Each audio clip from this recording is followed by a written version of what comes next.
idea basically that I want to talk about is how does Judaism deal with modern technology? It might seem that halacha, which is Jewish law, kind of became irrelevant during the Industrial Revolution. And I'm going to point out to you that I think that's very not true. The simplest, most important thing I want to tell you is this. This is my website, www.jewishmedicalethics.com. There's about 40 articles on it that I've written about Jewish medical ethics topics. So there's no reason per se why we need to answer any of the questions that I raised today. You can go to my website, you can read the articles, but I want to just kind of give you a little bit of introduction. So let's just start. Let's see how this goes. So what I wanted to do was deal with what does the Torah teach us about approaching technology? How does technology affect Jewish life? Halachic problems, like Jewish law, problem solving using technology. Technology challenges our worldview. Technology changes the final Jewish legal ruling. Technology creates completely new halachic questions and interpreting the science of the rabbis in the Talmud. So it's sort of like this. There's a famous painting from Peter Paul Rubens called The Judgment of Solomon, where basically two women come in front of King Solomon and he has to decide who is the mother. So once upon a time, a mother was a woman who had a baby, and the biggest problem was figuring out which woman that was, right? So clearly, right, whoever had the baby is the mother. The only question is who had the baby. All right. 9 Swedish women undergo uterus transplants. So if you do a uterus transplant, right, who's the mother? There's very little question in Jewish law. The mother is the woman who had the transplant, right? The uterus becomes part of her body. It's her. There's no question. There's only one mother. Okay, that would be pretty simple, right? What happens if you have an ovary transplant? So that basically the ovaries of one woman are put into the ovaries of a second woman, and they function, and this actually can be done and is done. And the second woman gets pregnant now with the eggs from the uterus, the ovary donor. Do we say the ovary became part of her like the uterus did, in which case there's no question who the mother is. It's the woman who received the transplant. Or do you say, that's all very nice, but a woman is born with all of the eggs she's ever going to have her whole life. The genetic mother is still the ovary donor. So are we going to say that this woman who gets pregnant with this baby, right, using ovaries that were transplanted into her but are functioning in her body, is she the mother? Let's say we answered that question. How about if there were 3 parents, right? FDA considering 3-parent embryos. There are things called mitochondrial diseases where 99% of all of your DNA is in your nucleus. A very small amount of your DNA is actually in your mitochondria. And there are mitochondrial diseases. And in order to treat those, one way you can do this is take the egg of one woman, right? Take out the nucleus, put in the nucleus of another woman. So now you have basically the mitochondrial DNA of the egg donor. You have the nuclear DNA of the let's say the woman who is gonna gestate the baby, right? And let's say you just have the father. So now you have 3 parents, right? Now a lot of these articles I'm going to show you are not Jewish articles. This is from, I don't even know where this is from, New York Times, CNN, right? A promising way to stop deadly diseases, or an uncomfortable step towards what one leading ethicist called eugenics. So the whole world is dealing with the ethics of this, right? 3 parents, right? These little embryos, these little people born with a disease, they can't make power. This is Art Kaplan, a famous secular ethicist, explaining the logic, right? Where we get into the sticky part is, what if you get past transplanting batteries and start saying, while we're at it, why don't we make you taller, stronger, faster, smarter? There are hints of eugenics here, which we're not going to get into, but maybe another time. So I'm just going to throw out this question, answer maybe a few of them along the line, but over the course of time, we can answer them. You can read my articles and answer them. What's the Jewish view on maternity, on IVF, stem cell research, genetic engineering, designer babies, cloning, things like that, right? Now, I don't know, you guys don't look old enough to remember the Octomom. The Octomom was this woman who basically gave birth to live octuplets, which spurred me to write an article about what's the Jewish approach to multi-fetal pregnancy reduction, right? So this woman now is pregnant with 8 fetuses. What do you think happens almost every single time a woman is pregnant with 8 fetuses? What's going to happen? She's going to die. She's not probably going to die, but she's going to miscarry. The reason the Octomom was such a big deal is these babies all lived. And interestingly enough, it's been 10 years.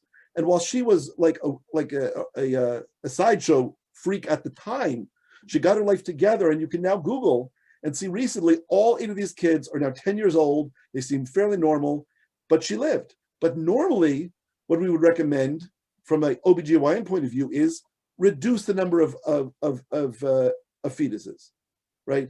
She's not going to make it to have these babies. They're all going to wind up dying because she's going to miscarry. So what big question comes up is this. One is, what's the Jewish view towards abortion?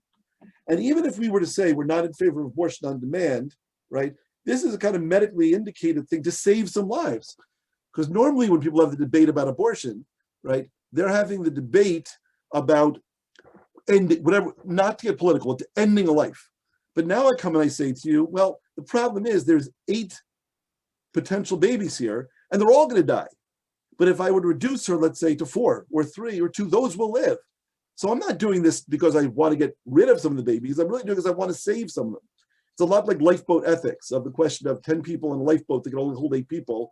Is it ever ethical to throw any of them overboard? So that's another question. And then along the I'm not sure if we'll get the answer, but here's the question. Is fetal reduction ethical, right?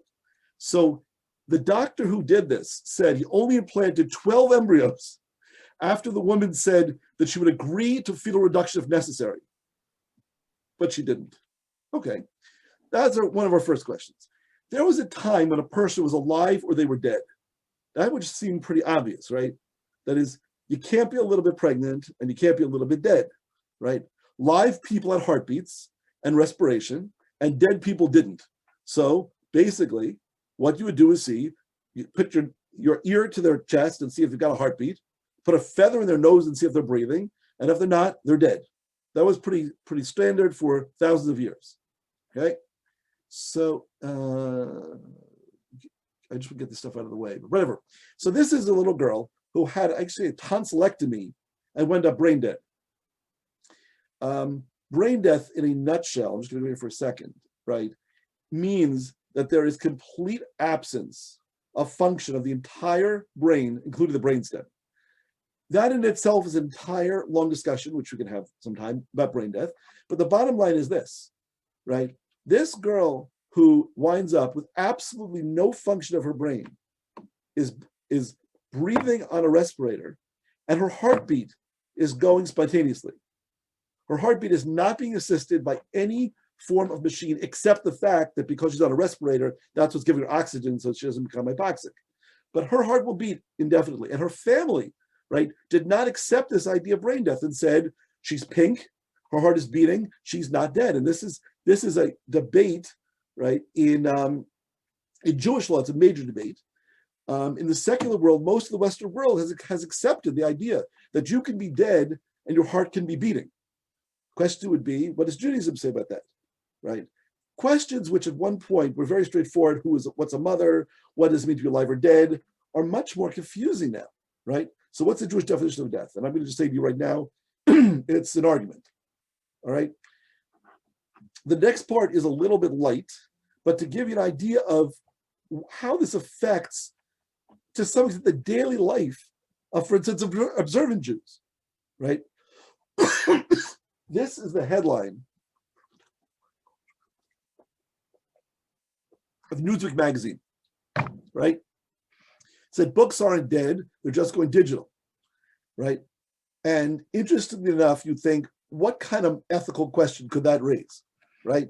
Well, Amazon.com is selling more ebooks than printed books, as when I originally made this PowerPoint. And the Atlantic Monthly, which is a secular magazine, wrote an article that said, people of the ebook, observant Jews struggle with Sabbath in a digital age. And this is a quote, not from a Jewish source, but from the Atlantic Monthly. Many observant Jews do not operate lights, computers, mobile phones, or other electrical appliances from sundown on Friday until 3 stars appear in the sky on Saturday. The difficulty of interpreting the Bible's original intent and applying it to modern technology has rendered electricity use on the Sabbath one of the more contentious topics in Jewish law. Okay, that's all very nice, right? But look at this quote on the bottom, right? This is a quote from the article. The The migration of print media to the web and digital devices has stirred society to ponder many big questions. Is Google making us stupid? Has technology short-circuited our children's attention spans? Are we frittering away our lives gaping at smartphones? All this while the most obvious question goes unanswered. What will Jews read on the Sabbath? What happens when there's no more books? Now, I brought this up only as an idea of saying this is just mundane technology, right, confronting kind of an ancient religion, right? Now, there are upsides to technology, right? For those of you who know what Sukkot is, right, you take a lulav and esrog. Lulav is this citron. Esrog is the citron, right? This was a very, very hard fruit to get a hold of. It grows in tropical environments in Morocco, in Israel, and in Europe. If you could get one esrog for the whole city, that would have been a wonderful thing. Everyone would have shared it for Sukkot, right? Today, instead of traveling to get an esrog, you just go to 4minim.com and they'll deliver it to you. It's ubiquitous. Technology has made something that was once very complicated, very simple. Now, you could argue and say this is not a great ethical dilemma, and I will agree, right? Technology also has a downside, right? This is Uncle Sam who used to say, I want you for the US Army, but now he says, I want you to turn off your cell phone. And these things started appearing in synagogues, right? Please silence all cell phones before entering our synagogue. Unless it's the good Lord calling, you shouldn't have your cell phone on during services and things like that. So technology has ups, technology has downs, right? And changing technology alters our lives for the better and for the worse, sometimes both at the same time, right? I love this cartoon, Down with Technology. For more information, check out our website at notech.com. Okay, now, I would like to just say we have a love-hate relationship with technology, okay, right? We love the excitement and the comfort of new innovations. And some of us like eagerly waiting for the next Apple phone, iPhone to come out, right? But it brings changes that can be very, very uncomfortable at times. It winds up separating families. People don't live in the same city anymore, right? It displaces workers, right? And this was not a small issue. And it has nothing to do with Judaism, right? The question of whether technological advance is a positive or negative, right, really blew up in the early 1800s. There was an anti-technology movement called the Luddites. And the Luddites started going around during the Industrial Revolution and smashing machines, right? They, because the machines were replacing workers who did handcrafts and were paid a lot of money. The machines made it much cheaper. Wages went down. People who were expert craftsmen all of a sudden were unemployed. It became so bad, right, that between 1811 and 1817, this anti-technology movement grew.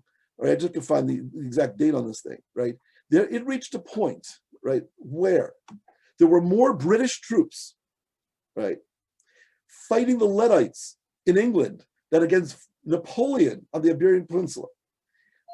England passed a law making breaking machines a capital offense and executed people because this was such a major problem, right? There was a major uprising against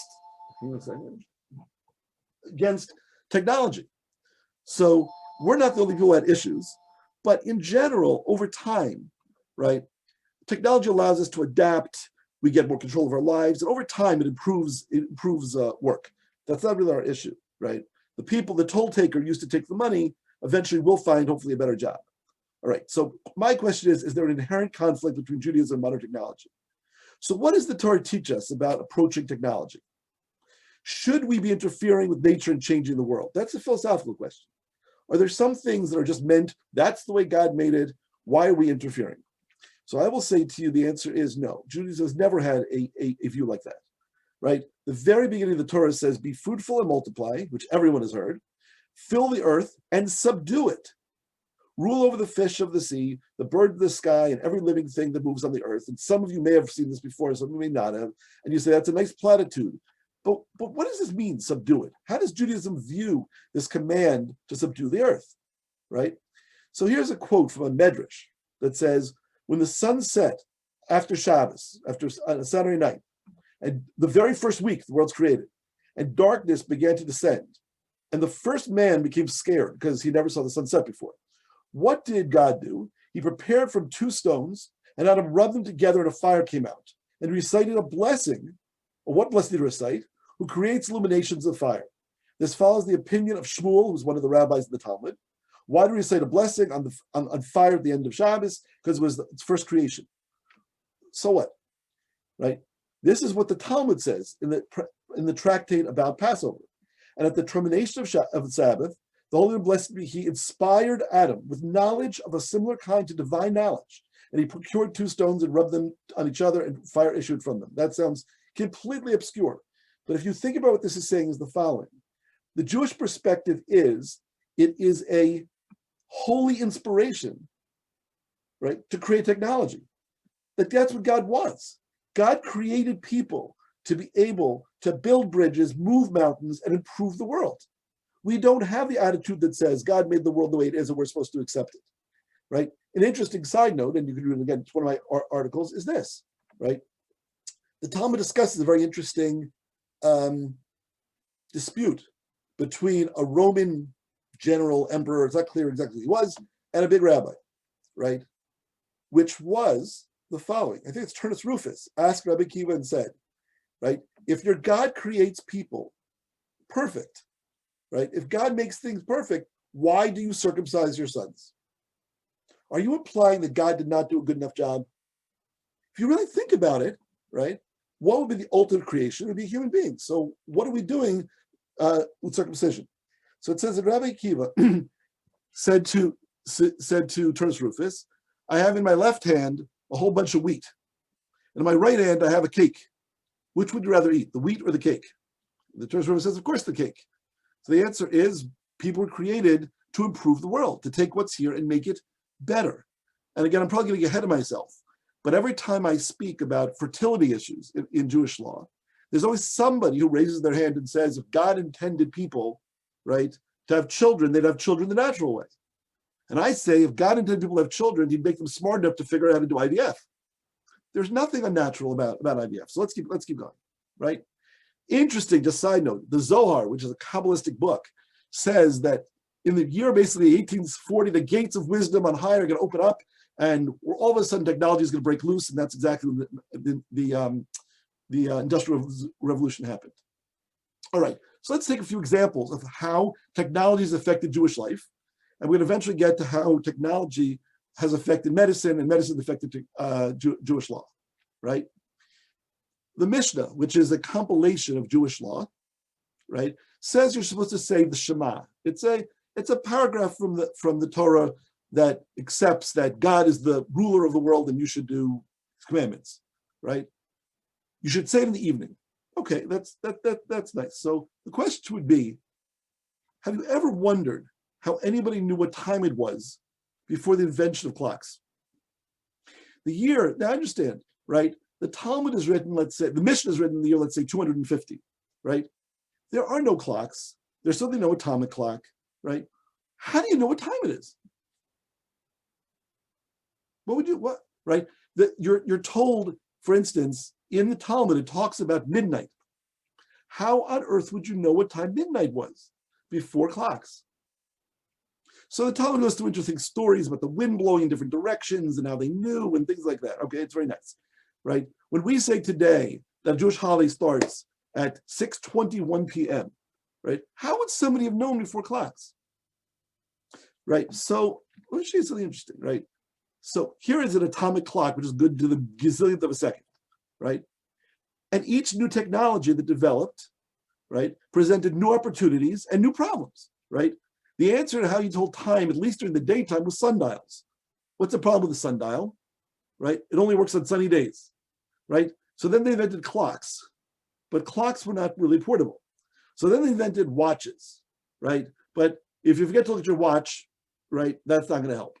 So then they made digital alarm clocks to remind us what time it is to do whatever it is we have to do, right? But on the Sabbath, we have a problem because they can't turn off alarm clocks. All right, so these are issues that probably do not affect most of your lives, but are small things that do affect some people's lives, right? So technology improved our lives by now letting us know what time various things are supposed to happen in our secular lives and our religious lives, right?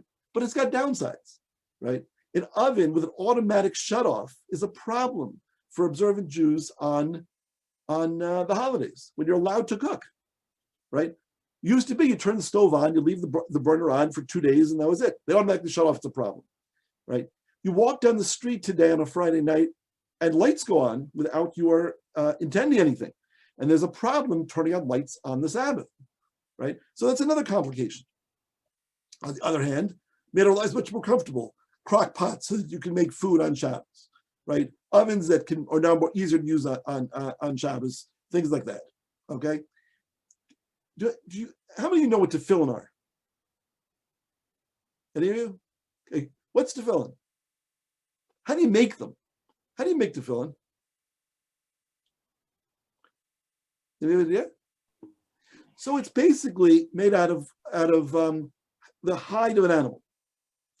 This tefillin, which is the common kind used today, did not exist 150 years ago. Now, you're going to say to me, the Torah is 3,000 years old, right?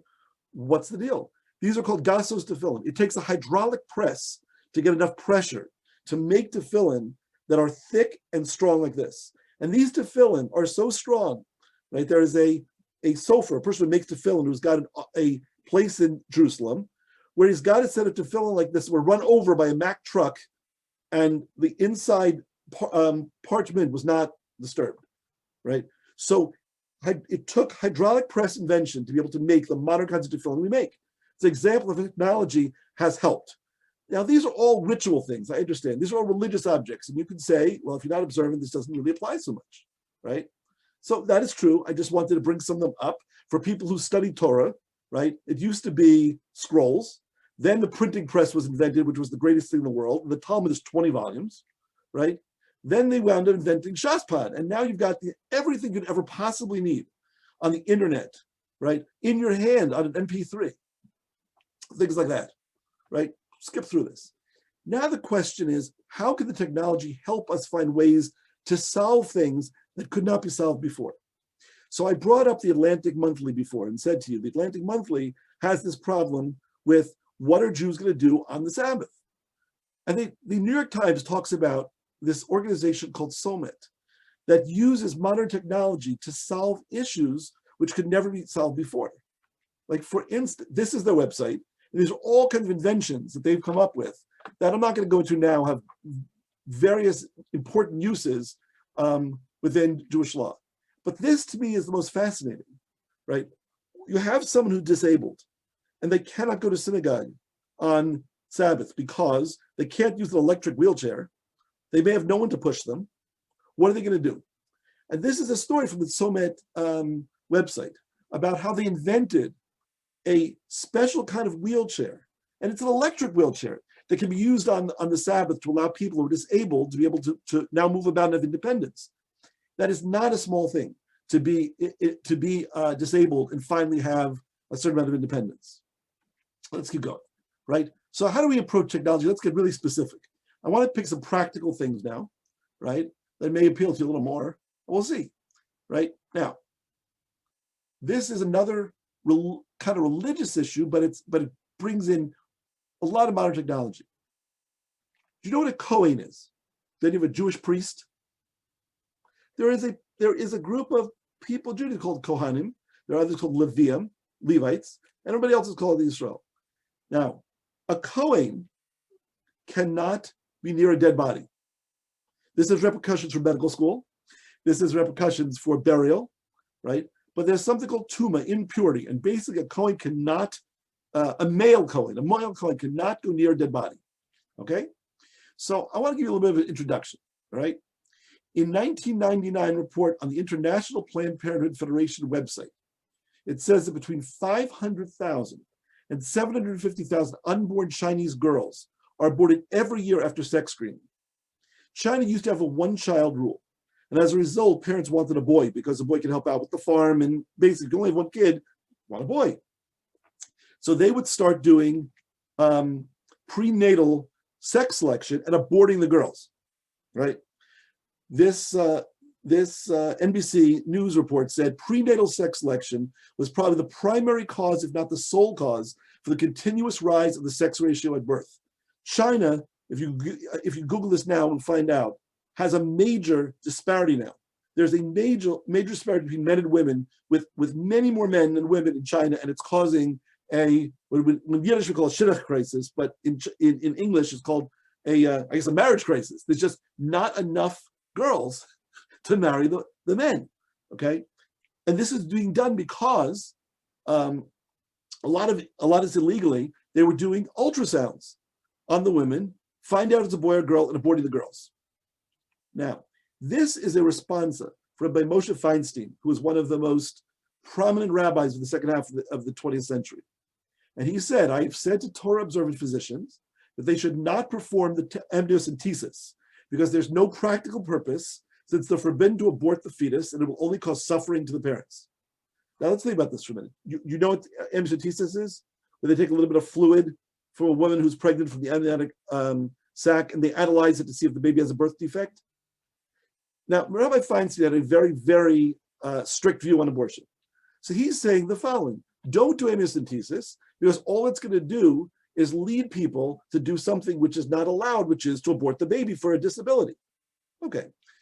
My question would be the following, right? Should prenatal ultrasound be forbidden by Jewish law? I brought the previous thing to say to you, you may think this is obscure, but look what happened in China.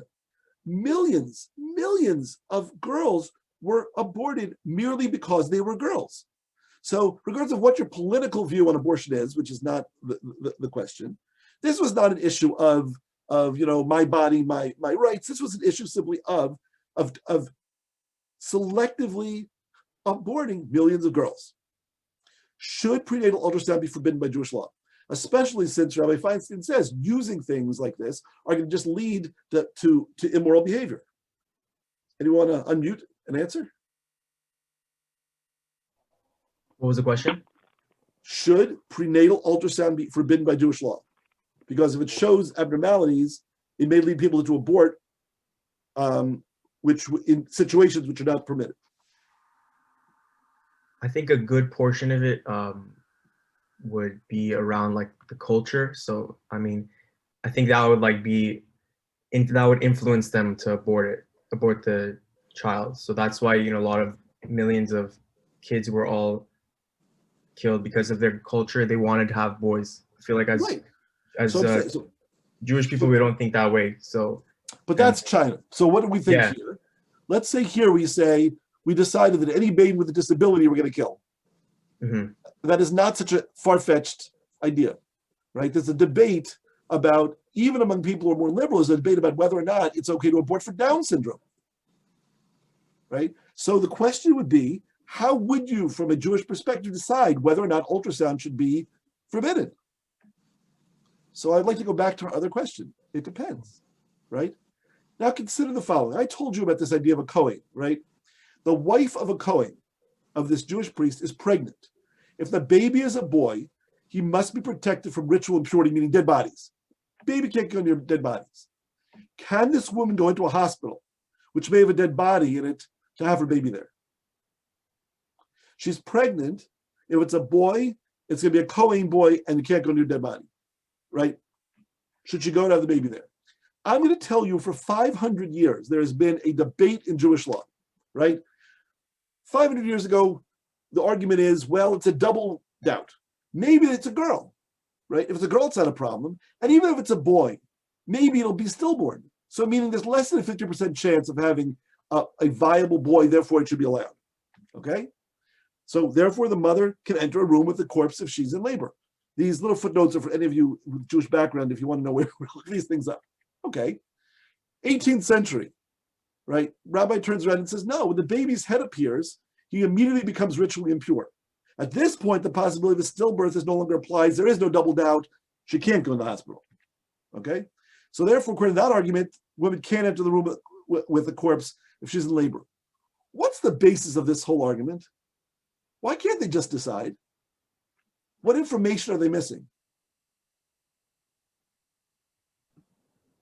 The baby is a boy? Right. How come they don't know? This is a dumb question. Why don't they know? Well, they don't have the technology that we have today. Very good, right? 20th century, the reality is I can definitively determine the sex of the baby by ultrasound. I'm a radiologist. I read ultrasound. The incidence of stillborn babies is extremely low. All of that stuff doesn't apply. Is there really a doubt anymore, right? That when it can be clarified easily, right? And the other one is uncommon. So now what do we do, right? The question winds up becoming a new question that never existed in Jewish law before is, does a pregnant Cohen's wife have to have an ultrasound to find out the sex of the baby? This question went to one of the most prominent religious decisors in the world, right? Who ruled that it's appropriate for the pregnant wife of a Cohen to have an ultrasound to determine the sex of the baby close to delivery date. If it's a boy, have the baby in a maternity hospital. In Israel, they have these. There are hospitals where you just have babies, there's no dead bodies. And if it's a girl, it's no problem, right? Yeah, in case you're wondering, can you tell the sex of the baby? The answer is yes, you can. All right, I picked this very carefully, but you can imagine if you looked at this baby from a different view, it'll be very clear to you whether it's a boy or it's a girl, right? Okay, so yes, we can tell the sex of the baby. That you may think is obscure about Kohanim, about Cohens, but nevertheless, right? This is an example of a question that was debated for 500 years that was completely solved now by modern technology. The basic view of Judaism is that science and technology are morally neutral. It's not that ultrasound is a problem. It's the use of technology that has implications. If you're going to use ultrasound to abort baby girls because they're girls, that's completely immoral, right? If you're going to use ultrasound in order to better plan the delivery and the care, of course that's permitted. I asked Rabbi Feinstein's son-in-law this question, and he said, of course you could do amniocentesis if it's going to lead to better treatment. An example is I have 6 children, right? So in each of these kids, right, before my wife was pregnant, the OBGYN said, do we want something called a triple screen? Triple screen is the thing that looks for neural tube defects based on blood on a blood test. So I said to him, I'm not going to do anything with the results. It doesn't matter what it shows.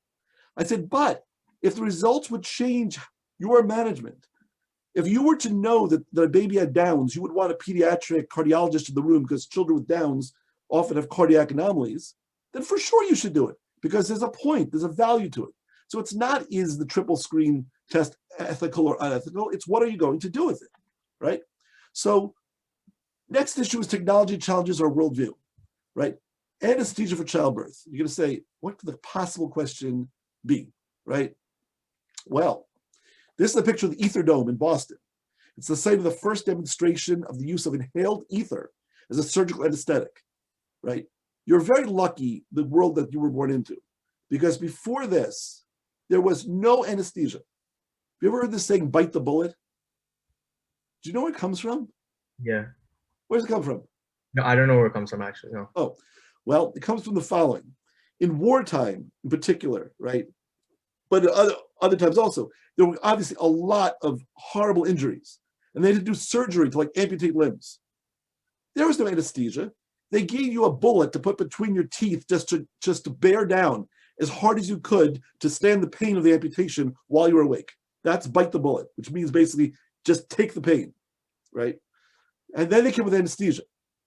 Now, just for fun, what possible ethical, religious issue could anesthesia raise from a Jewish perspective? I mean, the person could not survive it, possibly.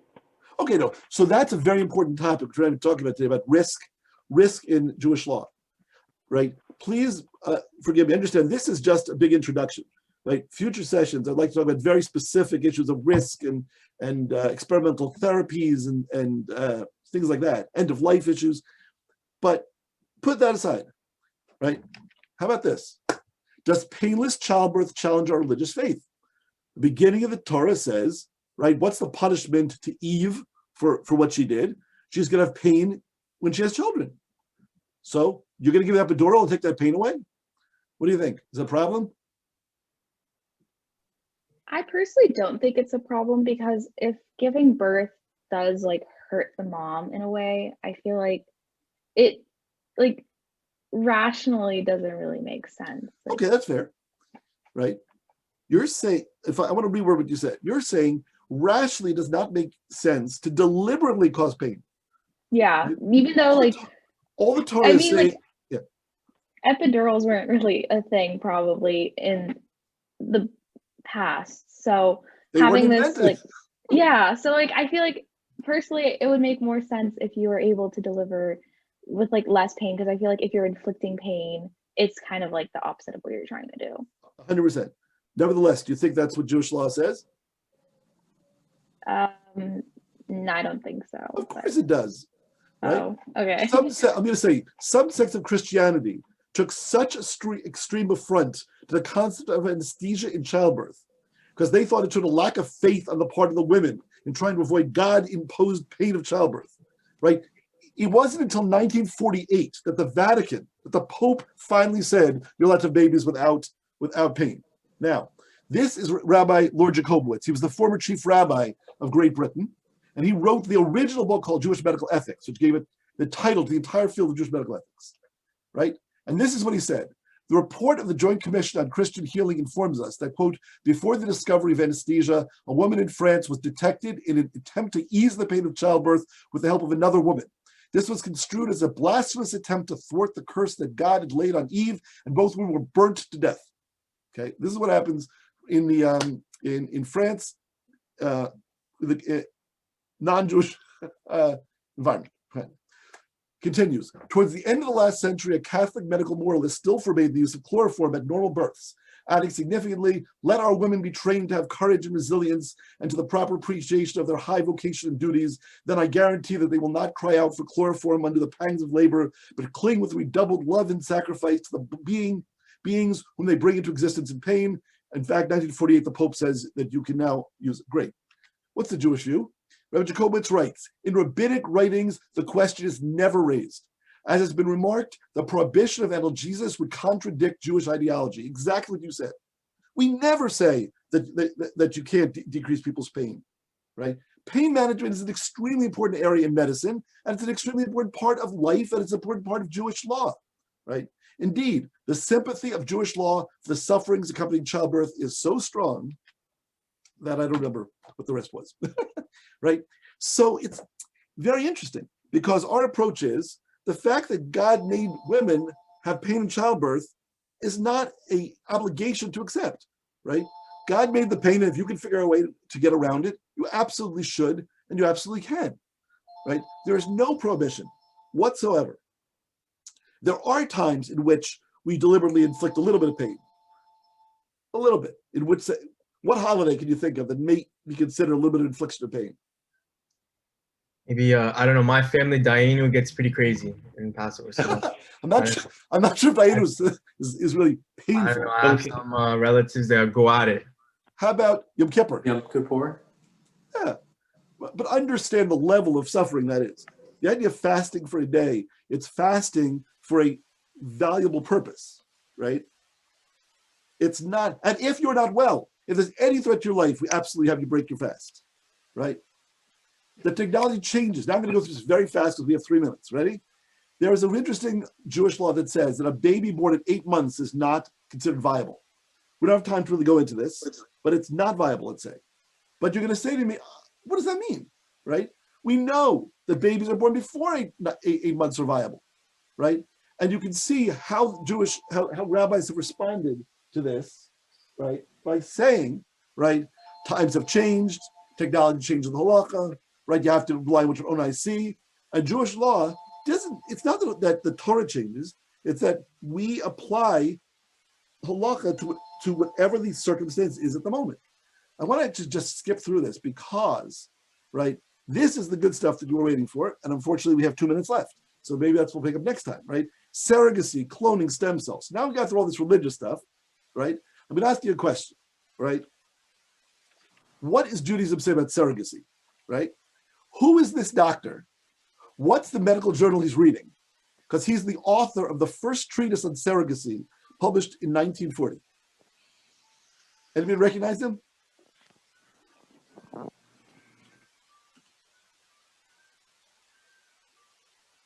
Somebody just take a guess.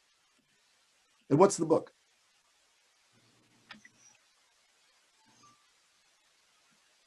Is it Dr. Seuss? That is Dr. Seuss. Okay. And he is really Geisel is his last name, right? His name is Geisel, right? All right. Here's the question.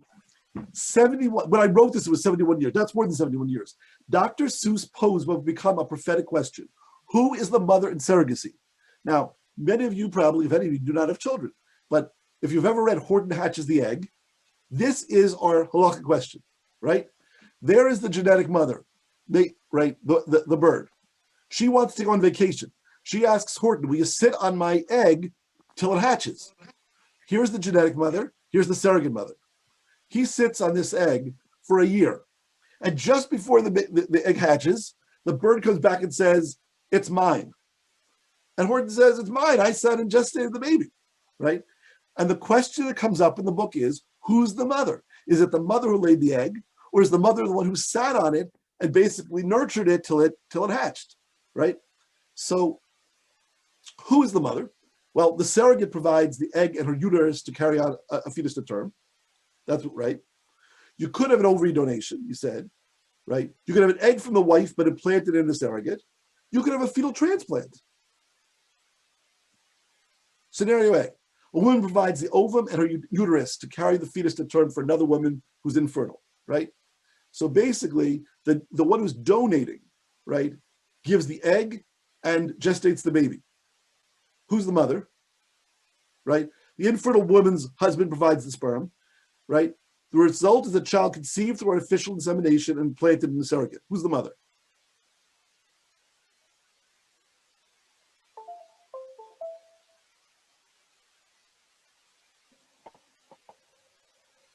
No guesses? Is there any question? It's a machloket. It's not a machloket, right? The surrogate's the mother. She's the genetic mother. She is the birth mother, right? The wife of this man has contributed nothing towards the birth. That's easy, right? The surrogate mother is the genetic mother as well as the person who the initial conception pregnancy occurs, right? Who's the mother when you have an ovary donation, right? I brought this up at the beginning, right? The child conceives genetically related to the donor, but is the product of ovulation, conception, pregnancy, and birth from the surrogate mother. The gestating woman is clearly the mother as the ovary becomes part of the recipient. So the Jewish law would be ovary transplant. The mother is the birth mother. That's the general consensus opinion, right? What I think I have to do is I have to stop. What I'd like to do is the rest of this stuff gets really interesting about ectogenesis, if you've ever heard of that, about all kinds of other modern questions. This was just an introduction to tell you that we do deal with these things, but it's somebody else's turn. So I guess I'll thank you for listening, and maybe we'll schedule another time and I can go through the rest of this and do the real practical modern medical ethics questions.